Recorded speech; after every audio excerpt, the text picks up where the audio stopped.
I noticed a strange phenomenon.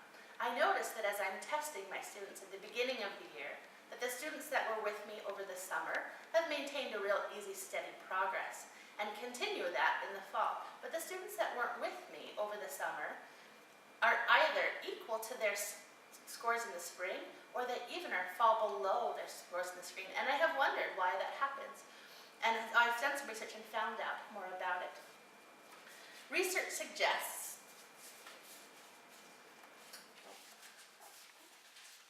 that parents and educators should be aware of the issue of summer loss because it is an urgent, nationwide problem with serious implications that can be overcome with specific proven interventions.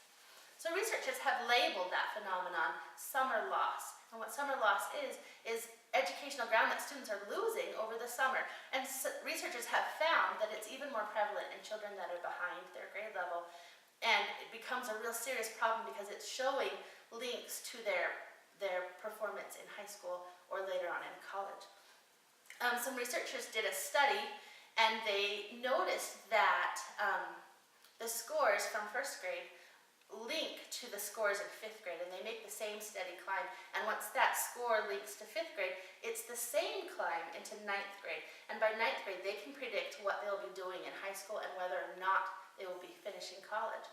And some researchers were able to discover that that static climb actually can predict whether kids will graduate from high school, whether they'll drop out, whether they'll be able to successfully attend college, and that you can actually see it beginning in first grade. Other researchers were able to see that this was linked to this summer loss phenomenon. So I've made a chart here of some of the research that Alexander, Entwise, and Olson did in 2007. The blue line here shows the students that were on grade level in first grade. And their nice steady climbs each year and each summer continued here until ninth grade, which was predicting that if they continued, they would be able to successfully enter college at the end of their high school career. But this red line here are students that began first grade not able to read and not at grade level. And you see that these students tended to have a drop in their scores over the summer. And although that they made even greater gains during the school year than their peers, because of that drop in the summer, they actually ended up far lower than grade level at ninth grade, which showed this trajectory. These were actually students that dropped out of high school.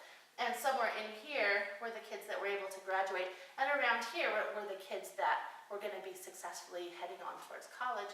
And so they saw that this line just drew them right on. So it made some researchers wonder, what could be done? How could we fix this and help these kids that started out lower to be able to make these greater growth so that they could do better?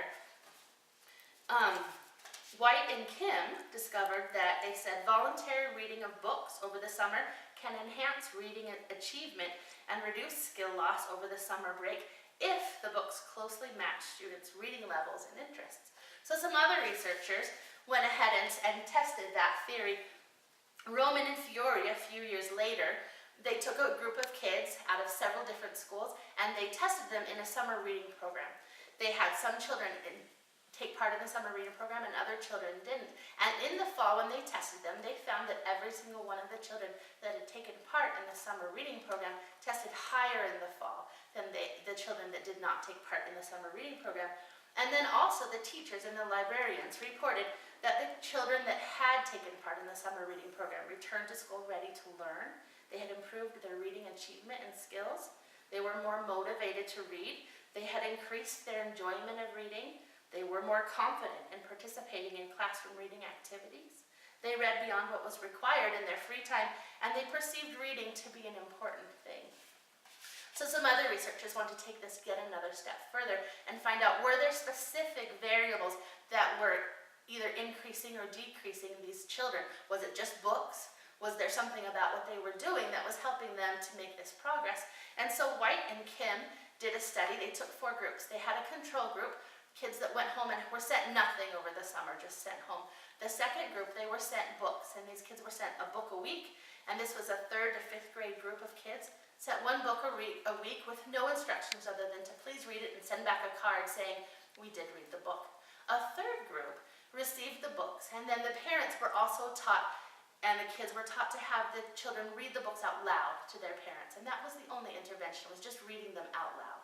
The fourth group was sent the books. They were asked to read the books out loud to their parents, and they were also instructed on some simple reading comprehension strategies, discussing the books with their parents and asking certain questions. And then a questionnaire was sent back. And in the fall, really startling results were found. The researchers discovered that the kids that had read out loud or had made 1 to 3 month jumps in their reading comprehension scores based on where they had been in spring. But the kids that had done both the reading out loud and done the reading comprehension with their parents had made a 4-month group jump, which was enough to absolutely eradicate the summer loss that they had suffered. Which is a really amazing thing. And so, Cooper, Nye, Charlton, Lindsay, and Greathouse did another study, and they said that in grades 1 through 6, kids could lose as much as 1.5 years worth of reading growth if they didn't work over the summer. So we can see that it's really important having both the oral reading skills and the reading comprehension both impact greatly, and without both of them, the kids just aren't able to make these gains that are going to help them be successful when they get to high school and later on to college. Summer reading is really important and is the only way with both of these interventions, the oral reading and the reading comprehension, that kids will be able to make the greater gains to help them be successful. That same group, Cooper, Nye, Charlton, Lindsay, and Greathouse, also found out that kids that didn't get any summer interventions could be as much as 3 years behind their peers by the time they reach 6th grade, a statistic that puts them woefully inadequate compared to their peers. Are there any questions? Yes. So what if they just read on their own, like in their head? Would that? That's a really great question. The researchers that had the 4 different groups actually found that the kids that I talked about, the second group that only had books but didn't have any interventions, made no gains. The same as the kids that had 0 books sent to them. So reading on its own actually isn't helpful. That's a great question. Are there any other questions? Yes.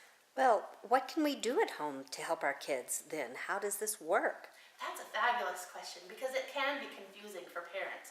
Some of the things that the researchers suggested was that if you're reading a book with your child, it's super important to make sure that the book is on a level that they can understand, because reading comprehension won't be effective if it's too easy or too hard. So they suggest a 5-finger test.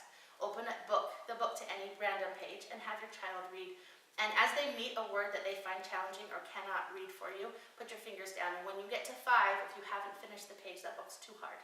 A good amount is 3 or 4, 2 to 4 maybe, is a good way to gauge that that book is an appropriate reading level for your child. They also suggested discussing the book with your child, talking about what happened and why, and some cause and effect, and predicting what could happen in the future, that those are all really important things. That, as well as having the child read the book out loud to you, are both really valuable things. Thank you. Any other questions? Is there any age or grade range that these interventions are the most useful? That's a really important and interesting question. On our chart here, the researchers actually found that 40% of the reasons that kids were dropping out of high school was traced to the lack right here between kindergarten and 1st grade. These were kids that weren't reading in a 1st grade once they began 1st grade, and that was 40% of the reason that they were dropping out of high school. The other 60%, they said, was between grades 1 and 6 for this summer loss. And they said that the most important and drastic gains were between 3rd grade and 6th grade, where it starts to not meet up. Thank you.